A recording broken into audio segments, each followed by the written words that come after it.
خدا کی قسم بخاری شریف کی حدیث ہے، عام حدیث نہیں ہے، جو ٹخنے ڈکی ہوئے ہوتے ہیں وہ دوزخ میں جلیں گے۔ ایک معمولی گناہ نہیں، لوگ اس کو گناہ بھی نہیں سمجھتے، اور ٹخنے ڈکنے کو آدمی کو اپنے آپ کو بڑا آدمی سمجھتا ہے۔ صاف حیات صحابہ میں میرے پیارے بھائی اس بات برا محسوس نہ کرے۔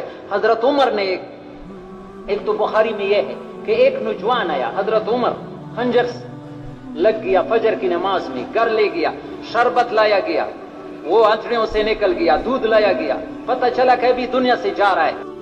لیکن جب وہ جوان جانے لگا توجہ سے سنو میرے پیارے بھائیو، ایک تو صحابہ میں دوسرے کے ہمدردی کا اتنا جذبہ کہ ابھی چند لمحے کے بعد دنیا سے جا رہا ہے، لیکن ایک آدمی کے ٹہنے ڈکی ہوئی ہے، بلایا، یہ عام کتاب کی بات نہیں، بخاری شریف کے، یبن اخی، یہ حضرت عمر کے الفاظ ہے، یبن اخی، اے بھتیجے، ارفع ازارک، اپنے لنگی کو اونچا کر، فإنہ انقل ثوبک واتقل ربک، اس سے تمہارا کپڑا بھی صاف رہے گا اور تمہارا رب بھی راضی ہوگا۔ تو ہم آزاد نہیں ہے میرے پیارے بھائی، بالوں میں بھی آزاد نہیں ہے، لباس میں بھی آزاد نہیں ہے، کھانے میں بھی آزاد نہیں ہے۔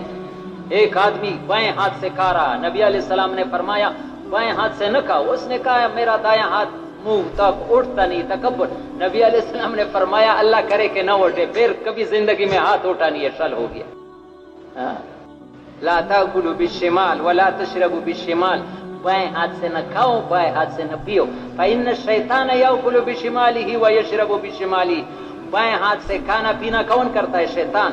تو جو آدمی بائیں ہاتھ سے کھاتا پیتا ہے اس میں شیطانی صفات پیدا ہوں گے، نافرمانی کی عادت بڑھ جائے گی۔ ہم آزاد نہیں ہے، ہمارا ہر چیز یا جنت کے طرف ہر قدم لے جانے والا ہے یا دوزخ کے طرف۔ ایک آدمی بازار میں گیا، دنیا کمانے کے لیے گیا، دنیا کے کام کے لیے، کوئی کاروبار، وہاں پر آئی عورت آئی تو اپنے نظر کو نیچا کر دیا، کسی کے ڈر سے نہیں ہے۔ قرآن کی آیت ہے وَقُلْ لِلْمُؤْمِنِينَ يَغُضُّوا مِنْ أَبْصَارِهِمْ، اللہ کا حکم پورا کرنے کی نیت سے۔ تو مفتی زین العابدین صاحب بہت بڑے شخص ہیں، وہ فرماتے اس عمل سے اس انسان کے ساری زندگی کے گناہ معاف ہو گئے۔ لیکن اگر دیکھو کیسی ہے، یہ تو بڑا مزہ کر رہا ہے، دیکھو دوبارہ دیکھو، دوبارہ دیکھو، اچانک نظر تو معاف ہے، دوبارہ دیکھے گا تو قیامت کے دن لوہے کے سلاخ گرم کر کے ان آنکھوں میں داخل کیا جائے گا، پتہ چلے گا پھر مزہ کر۔ اصحاب فضائل اعمال میں ہے کہ آدمی کو کلمہ لوگ تلقین کرتے تھے مرتے وقت، اس نے کہا مجھے میرے زبان پر کلمہ آتے نہیں، کیا بات ہے؟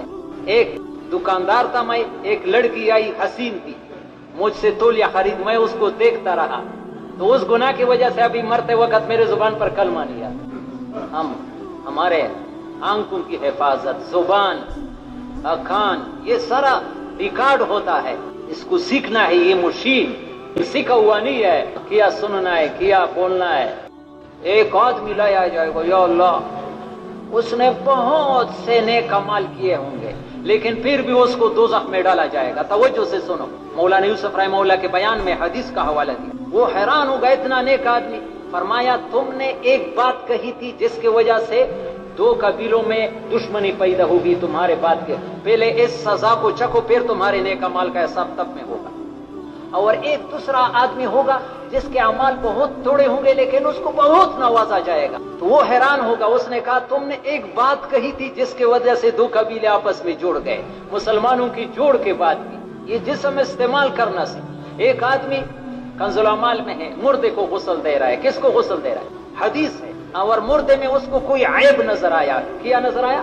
تو اس نے لوگوں کے سامنے اس عیب کا بیان نہیں کر دیا، پڑھ دیا۔ یقین کرو حدیث میں ہے اس عمل سے اس آدمی کی 40 کبیرہ گناہ معاف ہو جائے، اور وہاں حدیث میں لکھا ہے 4 کبیرہ گناہ جس کے ہو یہ دوزخ واجب کر دیتا ہے، یہاں 40 معاف ہوتے ہیں۔ ایک اندھا آدمی مجلس سے اٹھا، کہاں جا رہے؟ وضو کرنے کے لیے جاتا ہے، اس کو ٹھکانے پہنچایا، یہ بھی صحیح کنز الاعمال کی حدیث ہے، اس عمل سے بھی آدمی کی 40 کبیرہ گناہ معاف ہوتے۔ یہ تو آنکھوں کا اندھا ہے، لیکن قرآن میں تو دوسرے اندھے بھی بتایا ہے، فَإِنَّا لَا تَعْمَلُ الْأَبْصَارُ وَلَكِنْ تَعْمَلُ الْقُلُوبُ الَّتِي فِي الصُّدُورِ، ان لوگوں کے آنکھیں صحیح ہے لیکن ان کے دل اندھے ہیں۔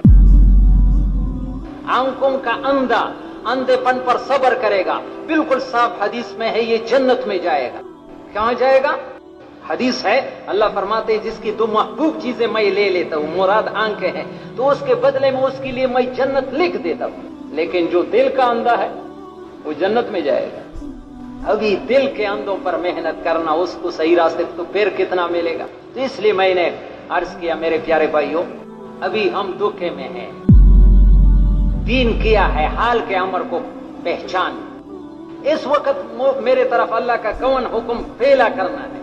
مولانا الیاس رحمت اللہ دین کیا؟ حال کے امر کو پہچاننا۔ شیطان ہمیں حال کے امر سے ہٹا دیتا ہے۔ جو سنا گیا اللہ پاک ہم سب کو عمل کرنے کی توفیق عطا فرمائے، آمین۔